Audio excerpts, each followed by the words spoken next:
Cholesterol. You hear a lot about it, but how much do you know about it? Join me for the National Cholesterol Test. Test your knowledge, raise your awareness, and learn simple ways to prevent a heart attack. What you learn may save your life. Next. Every day, thousands of people are told by a doctor that their cholesterol levels are too high, or their blood lipid test is unfavourable. Many are even given a specific diagnosis such as dyslipidemia. The doctor explains that this puts them at high risk of a heart attack or a stroke. Accordingly, a low-fat diet is advised and drugs are prescribed, typically a class of drug known as statins. The world market is so big that even within the pharmaceutical empire, statins have been called a gold mine. However, there are some major flaws in the establishment narrative. In reality, most doctors have been led down the garden path, myself included, until 2020. And we have been participants in one of the greatest medical cons of all time. So in this video, I'll outline what you should know about cholesterol and dietary fats, as well as true health outside of the medical system and drug-free.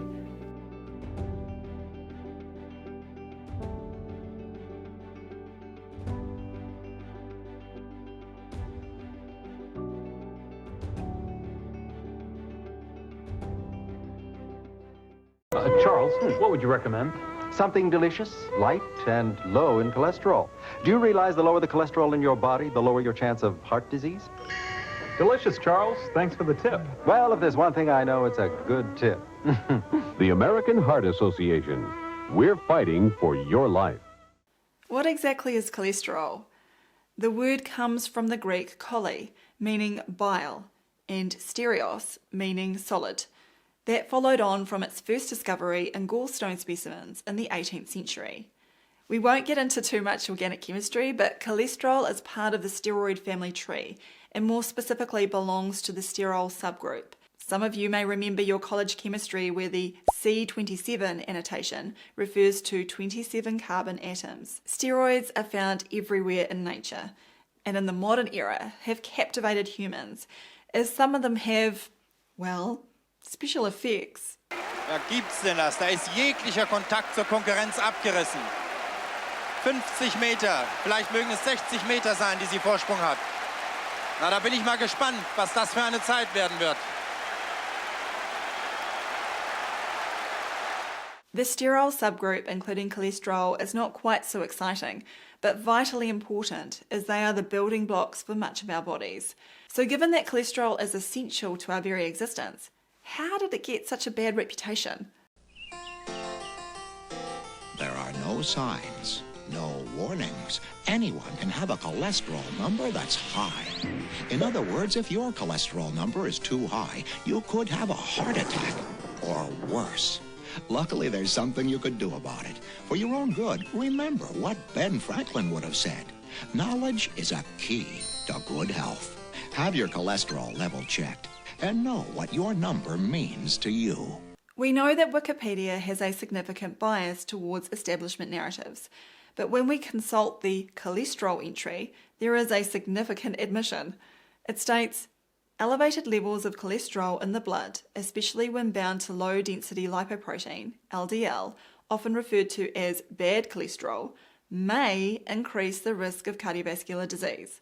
May is obviously not does. There is a single citation, and it is a 2008 consensus statement titled Lipoprotein Management in Patients with Cardiometabolic Risk, published in the journal Diabetes Care.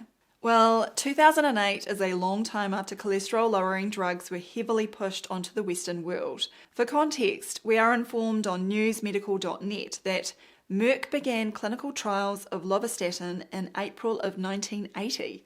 Still, this promising start was interrupted because the trials with structurally similar compactin were stopped by Sankyo Company in September of 1980, supposedly due to serious animal toxicity. Supposedly.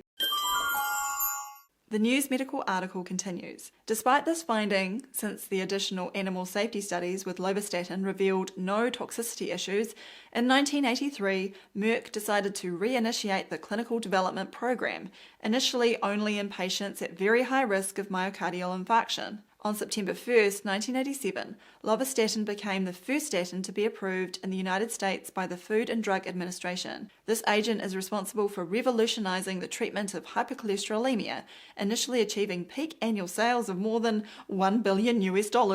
On that last theme, in 2026, the global statin market is expected to be $17.5 billion.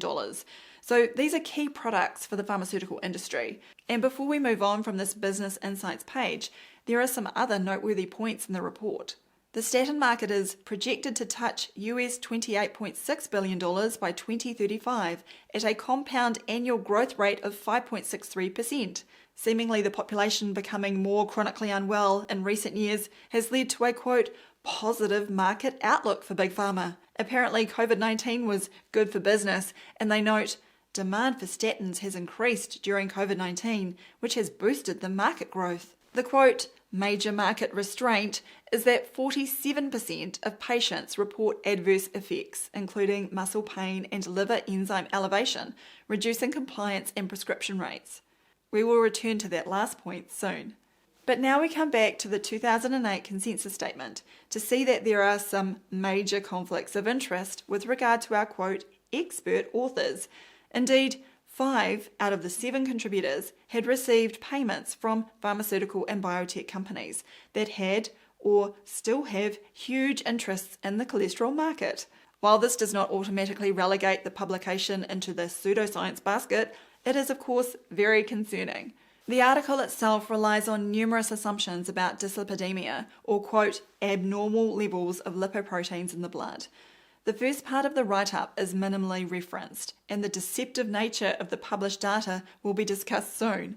As is typical, we are expected to accept the lipoprotein and cholesterol stories as fact. All that remains is for the technical details and tests to be refined. Figure 1 shows the purported factors leading to cardiometabolic risk, and you will see that abnormal lipid metabolism is depicted as one. As mentioned, the technical name for this is dyslipidemia. Allopathic medicine is fond of inventing diseases as though they are specific entities, and this is a classic example. How was it determined that measurement of certain lipid levels in the blood equated to a disease diagnosis? To cut to the chase, it never was. However, with Big Pharma's encouragement, guidelines were developed, and the screening blood tests provide an almost endless stream of customers. All of us have had our own, quote, abnormal result, or known a family member that has. It is important to point out the lack of predictive power these tests have for the individual. That is, people can have a, quote, normal test and then have a bad heart attack or stroke at 60, while conversely they can have a, quote, abnormal lipid profile and live until they are 100. The reality is that the high cholesterol and lipid narrative is a myth that was embraced, if not invented, by the medico-pharma industry. It is a narrative that is also used by Big Food, and you can watch my video on Kellogg's and fraudulent food pyramids for more on this. Even within the medical system's own terms, we can see that further cracks appear in their paradigm. Remember the News Medical article reported that, with regard to statin drugs, in 1983, Merck decided to reinitiate the clinical development program, initially only in patients at very high risk of myocardial infarction. This is a classic strategy used by the pharmaceutical industry. The first step is to get the camel's nose in the tent by presenting the drug as indicated for a small, select group of patients.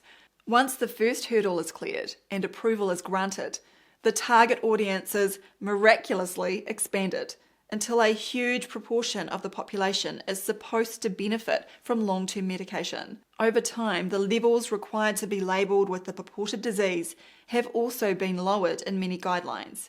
You can watch my video about blood pressure to see how the levels in those guidelines were also lowered. This sneaky trick massively increases the number of people that suddenly qualify for the, quote, treatment in the form of drugs. Like the 2008 consensus statement, the authors of guidelines often have conflicts of interest involving sponsoring pharmaceutical companies. The current situation is a travesty. Apparently around 200 million people worldwide now take statins, with an incredible 40 million of these in the United States alone. The vast majority of these people are not in the category of patients that were initially targeted. So even on their own terms, something disturbing emerges when we examine the numbers needed to treat. In medicine, the numbers needed to treat means the numbers of patients that need to receive an intervention to prevent one adverse outcome, such as a heart attack or a stroke. And when we consult the NNT, or the numbers needed to treat website, it does not look good for most of the world's drug takers. In the statins in persons at low risk of cardiovascular disease, the numbers needed to treat is infinite. That is, they have not been shown to save any lives. When it comes to non-fatal heart attacks, the numbers needed to treat is 217. When it comes to non-fatal strokes, the numbers needed to treat is 313. As if these numbers were not bad enough, it is more likely for people to experience harm, such as muscle damage and diabetes, rather than receiving any benefit. The article also provided an important caveat in noting that statin studies, mostly industry-sponsored, used methods such as run-out phases, and the raw trial data continue to be withheld by manufacturers, despite many requests by independent groups. Thus, it is reasonable to assume that the reported benefits represent a best case, whereas harms are most likely underestimated. Indeed, this problem has been publicly raised by doctors and researchers, even within mainstream publications. Having once worked in the clinical trials industry, it is certainly clear to me that drug companies are in control of the data that is groomed for release to the regulators and the public. Almost universally, benefits are exaggerated and harms omitted when compared to the raw data. As such, I would not be afraid to say that the entire cholesterol and lipid industry is one gigantic fraud. Perhaps the giveaway is that the lipid or cholesterol hypothesis of cardiovascular disease is said to be settled science in its Wikipedia entry. We read that, as of 2023, there is international clinical acceptance of the lipid hypothesis. The entry also links to the work of Ansel Keys, inventor of the K ration for the US military during World War II. An establishment favourite, the physiologist was featured on the cover of Time magazine in January 1961. In the second half of the 20th century, he was one of the key promoters of low-fat diets. We are now in an era where the pharmaceutical and big food empires continue to prop up these scientifically bankrupt narratives for the purposes of their business model. There has been decades of public messaging about bad cholesterol and the promotion of low-fat foods. The journals are peppered with papers sponsored by the pharmaceutical companies.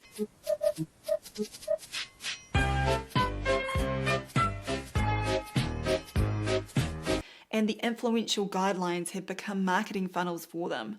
They are not going to admit that their blockbuster drugs have not worked as claimed.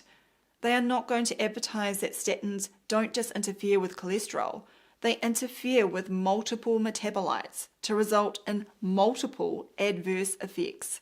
I am certainly not the first doctor to shine the spotlight on this fraud. For example, Dr. Malcolm Kendrick, a Scottish GP, has been publishing about diet, cholesterol and statin drugs for several decades. A 2012 documentary he appeared in called Statin Nation, The Great Cholesterol Cover-Up, is also worth watching. International opinion leaders say it, the national opinion leaders agree. No one's going to stand up and go, well, I don't believe that. This stands as organized crime, but there's a lot more money in this. And in fact, many, many more people get hurt.